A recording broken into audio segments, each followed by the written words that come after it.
Hello à tous, bienvenue dans cette nouvelle vidéo. Aujourd'hui un petit haul couture, donc mes derniers achats mercerie, tissus et magazines.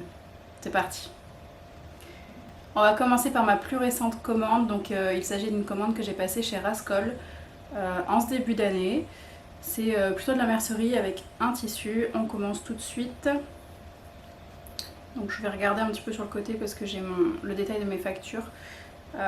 J'ai pris deux bobines de 1 km chacune de fil Mettler, donc en blanc et en noir, tout ce qui est de plus basique. Je voulais acheter du Cutterman mais ils étaient en rupture de stock sur le site, donc je vais tester Mettler parce que j'ai jamais testé leur fil. Donc voilà pour ça. Chaque bobine était à 7,25 €.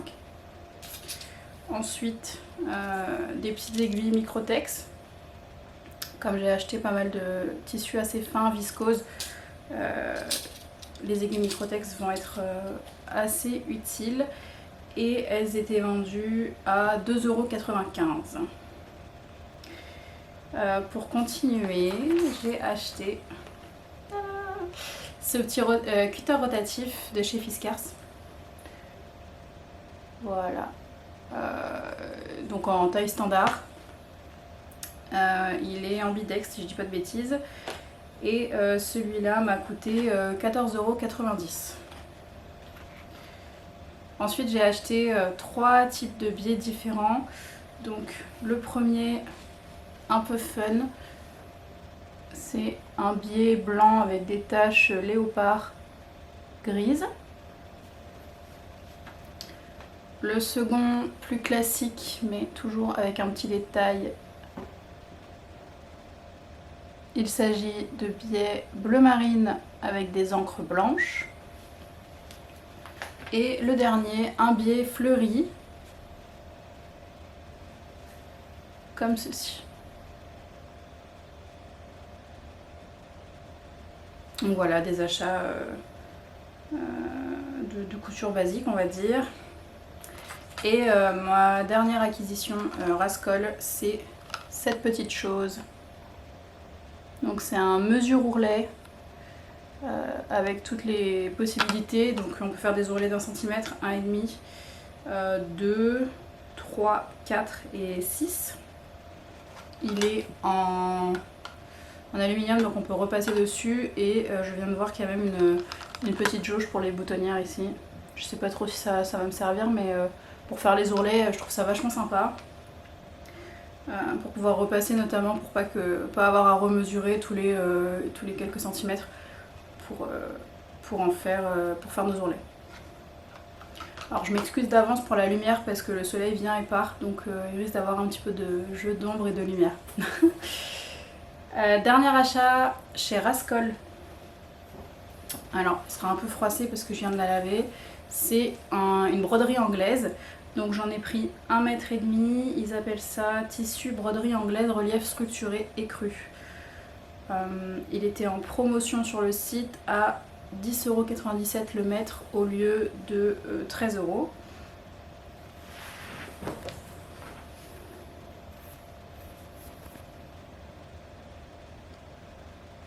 Là vous voyez très bien le détail du tissu que je trouve absolument magnifique. Ça fait un petit moment que j'avais envie de m'acheter de la broderie anglaise pour faire un petit top. Ça tombe parfaitement parce que je vais en coudre un top pour cet été ou pour ce printemps dans ce tissu que je trouve vraiment super beau. Voilà pour ma commande Rascol. Il devait y avoir un achat surprise dans cette vidéo que je vous ai un peu teasé dans la vidéo précédente. Malheureusement, ils sont toujours en rupture de stock de cet achat. Sans vous en dire beaucoup plus, il s'agit de mon cadeau de Noël de mon chéri. C'est un mannequin de couture, mais je vous le présenterai une fois que je l'aurai commandé et reçu, ce sera plus sympa quand même. On continue avec une commande que j'ai passée chez les Coupons de Saint-Pierre. Tout d'abord, il y a ce crêpe de polyester Bordeaux.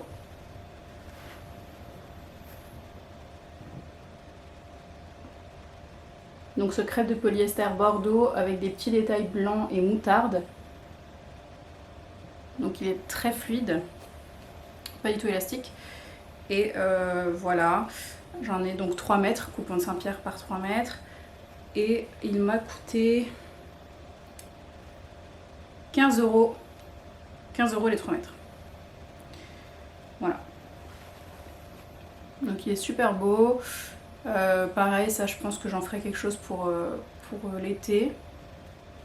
Soit une robe, soit un top.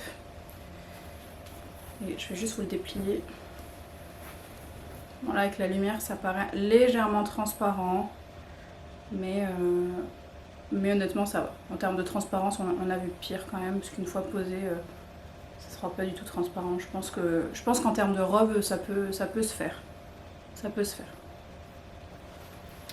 J'ai pas encore d'idée pour des modèles pour ce tissu. Si vous avez des suggestions, dites-le moi.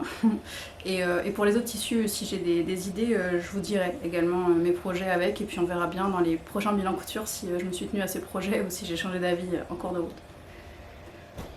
Deuxième coupon des coupons de Saint-Pierre. Il s'agit de ce coton. Alors que moi j'appelle imprimé cachemire. Voilà. Comme ceci. Donc c'est un coton tout simple, vendu 12 € les 3 mètres. Voilà, pas du tout transparent. Ça je compte en faire une thé de traversin, parce qu'on a un polochon et voilà, je me suis dit bah, autant coudre ça, parce que c'est quand même très simple à coudre, c'est juste un grand rectangle qu'on assemble, donc pourquoi l'acheter quand on peut le faire soi-même. Et dans les chutes, je pense que j'en ferai un pyjama d'été. Donc un petit short et un petit top sans manches, je pense que ça rentrera dans mon coupon de 3 mètres.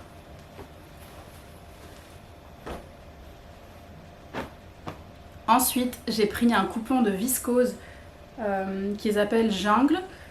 Et c'était 15 € les 3 mètres également. Il ressemble à ça.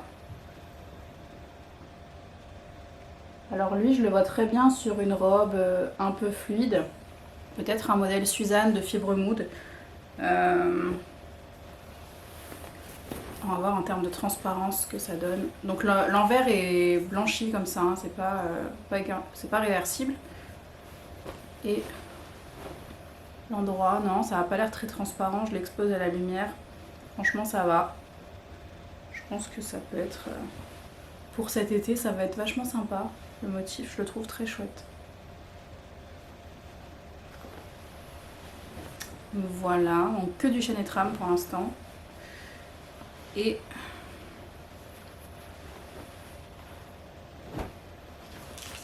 le dernier coupon de cette commande, c'est mon petit chouchou. Il s'agit de ce velours Milleray vert sapin.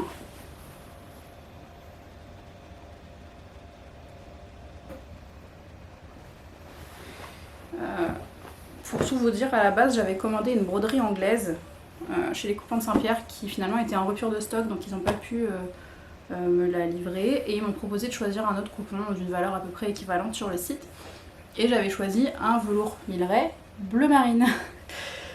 Et je me suis retrouvée avec ce vert sapin dans le paquet. Je me suis dit bon bah je vais le garder parce que de toute façon j'adore cette couleur. Je trouve qu'au teint ça me va plutôt bien. Et je sais exactement ce que j'ai envie d'en faire.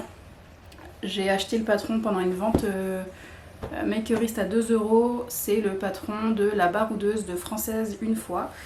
Je suis encore novice en montage, mais si j'arrive à vous mettre un insert du patron et du dessin technique, je vous le ferai, sinon en barre d'infos. Donc pour ce velours, donc velours Milleray d'un côté, plus lisse de l'autre côté. Il a l'air de bonne qualité, il est assez fin, donc à porter ça va être pas trop mal. Ça va pas être trop rigide je pense pour la robe, ça gardera un peu de fluidité, puisque c'est une robe quand même qui est un peu oversize, style un peu saharienne, donc je pense que le tissu se prête bien. J'avais vu des photos sur Instagram pour l'inspiration et je l'ai vu en velours et je la trouve vraiment très chouette. C'est un petit peu ma nouvelle passion en ce moment, le velours, donc j'ai très très hâte de me la coudre. Je pense que c'est le prochain projet que je vais me faire. C'est tout pour les coupons de Saint-Pierre et maintenant on passe à haultissu.net. Alors, ma commande haultissu.net, c'est toute une épopée parce qu'en fait, c'est des achats que j'ai fait pendant le Black Friday, donc fin novembre, et qui ont mis plus d'un mois à m'être livrés, qui sont arrivés chez moi juste avant mon départ en vacances, comme je vous le disais dans ma vidéo précédente, donc autour du 20, 21, 21, peut-être 22 décembre, quelque chose comme ça. Donc j'ai attendu la commande un bon moment, mais par contre j'ai regardé et la majorité de ce que je vais vous présenter est toujours disponible sur le site. Donc c'est pour ça que je me dis que je peux vous en parler même si ça fait un petit moment que je l'ai reçu. On commence avec le premier tissu et ma plus grosse déception sur cette commande. Il s'agit de ce tissu qui est une popeline de coton. Le retour à la caméra lui rend plutôt justice.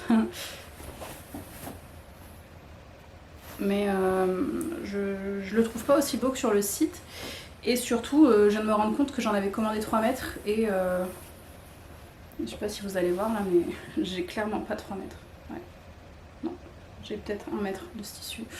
Je sais pas si je peux encore faire une réclamation parce que ça fait un moment que ça a été livré. J'aurais dû vérifier avant. Bon.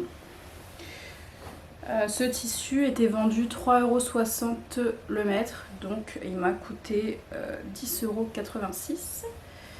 Mais j'ai pas la quantité que je voulais et le tissu rend vraiment pas ce que je voulais en fait. C'est un chêne-étra, mais on voit tous les croisillons du tissu. Il fait pas vraiment qualité en fait. Je comptais en faire un vêtement, mais je suis pas convaincue, à part un pyjama d'été que je pense pourrait être sympa là-dedans. Je me vois pas vraiment porter ce tissu. Bon, ça arrive de se tromper, hein, c'est pas grave. Ensuite, j'ai commandé une viscose bleu marine avec, ils appellent ça viscose imprimée bleu marine laqué argent. Bon. Alors, ça ressemble à ceci. Donc celui-là, je l'aime beaucoup. C'est très joli. Je vais vous montrer pourquoi ils disent argent. Voilà, vous avez des petits détails comme ça qui rendent argenté avec du feuillage rouge. Je le trouve très très beau celui-là pour faire une robe longue. J'ai pas encore décidé si je l'allais la faire manche courte ou manche longue. Mais vraiment je trouve que c'est très joli. En fait je viens de craquer sur un patron que je n'ai pas encore du coup, mais que j'ai vu dans une vidéo de Julie de Atelier Svilla, qui parlait donc de la robe Victoria de Atelier 8 avril, qui est la marque de patron fondée par Pauline Lovelola sur Instagram. C'est une robe qui a des plis sur l'avant et qui est très échancrée, en fait qui a une grande fente à l'avant qui dévoile un peu les jambes, mais qui reste super classe, et je pense que casser dans un tissu comme ça peut rendre vachement chouette. Ça va casser un petit peu le côté trop classe de la robe, mais tout en étant super jolie. Donc j'ai très envie de m'acheter ce patron. J'attends encore parce que j'ai d'autres projets à coudre en ce moment, mais je pense que je vais craquer là-dessus. C'est presque sûr. Donc je vous en dirai des nouvelles. Voilà pour ce tissu. Ensuite j'ai fait un achat des plus basiques. C'est du crêpe noir. Ils appellent ça crêpe marocain. Vendu 2,37 € le mètre, donc j'en ai pris 2 mètres, donc j'en ai eu pour 4,75 €. Donc autant vous dire que ouais, pendant le Black Friday, ils ont vraiment fait des prix canons. Après il me semble que sur ce site c'est jamais très très cher. Donc le crêpe légèrement transparent, hein, vous voyez mon épaule à travers le tissu. Ouais, légèrement transparent. Pour ce que je vais en faire, ça me dérange pas. En fait j'avais acheté un tissu plumetis, une chute de tissu plumetis chez My Little Coupon noir, et j'aimerais le mêler à ce crêpe pour faire des jeux de transparence, donc ça me dérange pas plus que ça, que ce soit légèrement transparent. Et j'ai oublié de vous dire, pour le tissu précédent, donc la viscose fleurie, elle était à 4,99 € du mètre et j'en avais pris 4 mètres, donc 10,98 €. Ensuite, on ne m'arrête plus dans les polos, hein, je vous en ai présenté dans mon premier podcast couture et dans le second. Donc j'ai encore acheté de la maille polo. La première, vert sapin, oui, c'est un petit peu ma couleur fétiche du moment. Et le second, bleu marine. Là, vert sapin, on voit que c'est bien de la maille polo. Et bleu marine. Ce tissu est super, super épais, je trouve que pour la saison c'est parfait. Alors, on est dans quel sens là? Donc parallèle à la lisière, on est quand même assez stretch, et dans le sens de la lisière aussi, un peu moins, mais on est quand même beaucoup plus dans ce sens là. Donc à l'endroit, enfin sur l'endroit, c'est une maille polo, donc classique. Et sur l'envers, c'est un petit peu... c'est un peu texturé comme ça, mais c'est lisse et c'est assez épais. Et donc je pense qu'à porter en ce moment, comme il fait pas très chaud, sur un polo, c'est la bonne saison pour le coudre. Voilà. Donc les deux ont le même rendu, hein. L'autre aussi a cette espèce de texture de l'autre côté. J'en ai pris 2 mètres de chaque. Et elles étaient vendues 2,81 € en solde, elles étaient à moitié prix. Donc j'en ai eu pour 5,60 € pour chaque coupon. On arrive presque au bout de mes achats tissus. Il me reste 2 coupons à vous présenter. Donc c'est de la flanelle rose que j'ai acheté et je l'ai prise pour me faire des pyjamas. Donc la première, c'est celle-ci avec des motifs rose avec un feuillage blanc et des fleurs en bleu. En fait, je trouve que ce tissu, il est un petit peu inspiration Atelier Brunette de la nouvelle collection. Je sais pas ce que vous en pensez, mais moi je trouve que ça y ressemble un petit peu. Je le trouve très sympa, la flanelle a l'air de bonne qualité. C'est super doux, ça a l'air assez chaud. Et sur le coupon imprimé, l'envers est blanc comme ça. Enfin blanc, à peu près blanc. Donc ça, j'en ai pris 2 mètres et elle était à 5 € du mètre, donc j'en ai eu pour 10 € les 2 mètres. Et la deuxième flanelle que j'ai achetée, c'est une rose unie. Voilà, alors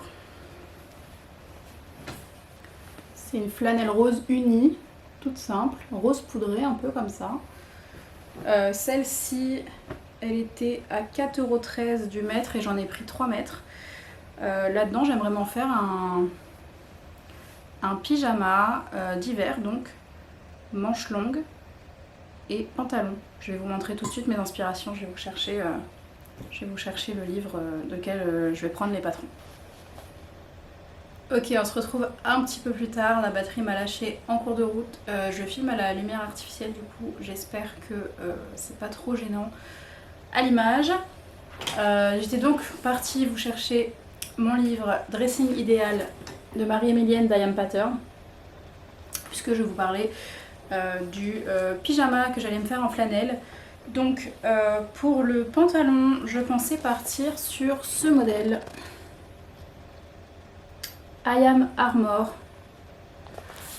qui est décrit comme un patron débutant, réalisable en 3 heures. C'est un pantalon élastiqué à la taille.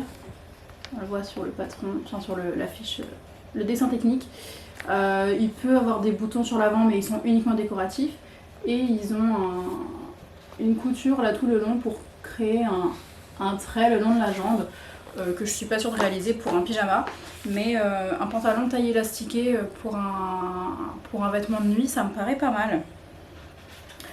Et je pense peut-être même réaliser ce modèle quand je vous parlais tout à l'heure de pyjama, puisqu'il est déclinable en short. Voilà, je trouve qu'il est, il est plutôt chouette ce patron, il a l'air sympa, très simple à réaliser, et je pense que je vais partir là-dessus. Et du coup, pour accompagner ce vêtement, j'hésite entre 2 modèles de chemise pour le haut. Le premier, c'est un modèle de chemise un peu plus loose, qui est le I Am Lucienne. Je vais vous montrer le dessin technique. I Am Lucienne, qui est donc une chemise, mais qui a pas vraiment, enfin qui a des manches un peu loose, une coupe un peu loose, D'ailleurs, il le présente avec une double gaze dans le livre. Je vais vous chercher le rendu. C'est un patron qui est décrit comme débutant également, réalisable en 4 heures à peu près. Voilà. Réalisé ici en double gaze, un patron assez loose, déclinable en robe, comme vous voyez ici, plus ou moins courte. Donc j'hésite entre ce modèle-ci ou le modèle de chemise beaucoup plus classique, un peu plus long et compliqué, je sais pas, mais plus technique. C'est I Am Hermès. Donc c'est le patron de chemise tout à fait classique ici, avec les pinces poitrine, la vraie patte de boutonnage, les manches et un double pli dans le dos. Et juste pour vous montrer en réalisation ce que ça donne. Donc ça rend ça, c'est une vraie chemise quoi. Donc voilà. J'hésite entre les deux modèles pour ma flanelle. Je me dis que peut-être pour dormir, le modèle un peu plus loose, donc I Am Lucienne, serait plus approprié. Je sais pas. I Am Hermès est présenté comme un patron avancé, avec 10 heures de travail environ. Donc voilà, c'est un choix. Je ne suis pas encore arrêtée là-dessus. Si vous avez des recommandations, je prends. Je prends. Voilà pour mon pyjama et mes tissus. Et le dernier achat couture que j'ai réalisé, c'est un magazine, La Maison Victor. Donc c'est le dernier en date sorti. Je l'ai acheté et je vais vous montrer mes patrons coup de cœur et ceux que je pense vraiment réaliser bientôt. Alors tout d'abord il y a la robe L. La robe L qui est présentée comme une difficulté 2 sur 4. Je vais vous montrer tout de suite le dessin technique. Qui ressemble à ça, donc c'est une robe qui part en évasé mais qui a des petits plis là sur l'avant qui vient la cintrer. Je l'ai trouvé très jolie sur le mannequin. Je vais vous chercher ça. Hop. Et encore comme ceci. Voilà. Je la réaliserai peut-être un peu plus courte, mais je trouve le modèle assez sympa. Et pour le printemps, ça peut être pas mal. Mon deuxième coup de cœur, mais alors là, énorme coup de cœur, et sûr à 100% que je vais réaliser. Il me reste juste à choisir quel tissu de mon stock je vais utiliser. Il s'agit de, bien sûr, la surchemise Vicky, très à la mode cette année, fin d'année dernière. La surchemise, enfin on peut pas la contourner, on la voit partout, dans tous les magasins, dans tous les magazines. Voilà le dessin technique. Et je vous montre tout de suite les versions LMV. Donc ils l'ont réalisé dans un lainage beige ici, vraiment très joli. Et ils l'ont réalisé ici également dans un tissu beaucoup plus léger, en veste, je dirais de mi-saison. Si je réalise cette surchemise, peut-être que je l'allongerai un petit peu parce qu'on l'a beaucoup vu en style manteau au niveau genou. Je vous montre toujours une autre photo. Voilà. Et vraiment, je trouve ça très chouette. Après, je ferai probablement pas les poches poitrine ou peut-être pas les deux. J'ai peur que ça augmente un petit peu trop le volume à ce niveau-là. Donc je me cantonnerai peut-être à retirer ces deux poches là, et c'est présenté comme une difficulté 3 sur 4. Ensuite un autre patron qui me plaît, vous le savez, j'adore les jupes, j'en ai cousu déjà plusieurs, et dans ce magazine il y a la jupe Tina. La jupe Tina, elle se présente comme ceci, avec une ceinture et boutonnée sur l'avant. Elle ressemble un petit peu à la I Am Romeo que j'ai, mais il n'y a pas de poche, donc c'est un petit peu plus rapide à réaliser. Cette jupe-ci, elle est présentée difficulté 2 sur 4. Elle a donc une ceinture et LMV l'a réalisée dans un velours bleu, ma passion du moment. Et je trouve que ça rend vraiment super bien. Et je pense qu'elle peut très bien rendre dans un tissu beaucoup plus printanier et estival, puisque bon, on va peut-être arrêter de coudre pour l'hiver trop intensément, j'ai envie de dire. Et enfin, le dernier modèle dont je vais vous parler, c'est le seul modèle homme qui est proposé dans le magazine. C'est le pull robe, R-O-B, robe. Le dessin technique comme ça, donc c'est un pull droit pour homme avec les manches, alors je sais pas si on dit raglan là, parce qu'elle remonte un peu. Et il y a un col montant ici qui rend assez bien. Voilà, eux ils l'ont réalisé dans ce qu'ils appellent un jacquard. Comme ceci, vous voyez que le col montant en fait retombe un peu, je trouve que ça donne un petit peu de volume, là c'est sympa. Et il est présenté comme difficulté 1/4, donc pas de problème. Pour celui-là, j'ai déjà commandé un tissu, parce que oui, en fait, cette vidéo devait être un peu plus longue. J'ai passé une commande chez Dries & Stoffen qui a été égarée par Chronopost. Donc mon tissu pour mon pull robe est dedans. Donc j'avais commandé un tissu jogging bleu pétrole, que je trouvais très chouette. Donc bon, bah, j'espère qu'ils vont retrouver ma commande et sinon j'essaierai d'en recommander. Voilà. C'est là-dessus qu'on va se quitter. J'espère que la vidéo vous a plu. Comme d'habitude, si c'est le cas, n'hésitez pas à me laisser des pouces ou à m'écrire des commentaires, des recommandations sur les tissus, sur les patrons que vous verriez à accorder avec certains des tissus que je vous ai présentés. Et je vous dis à très bientôt, probablement pour mon prochain bilan couture. Ciao!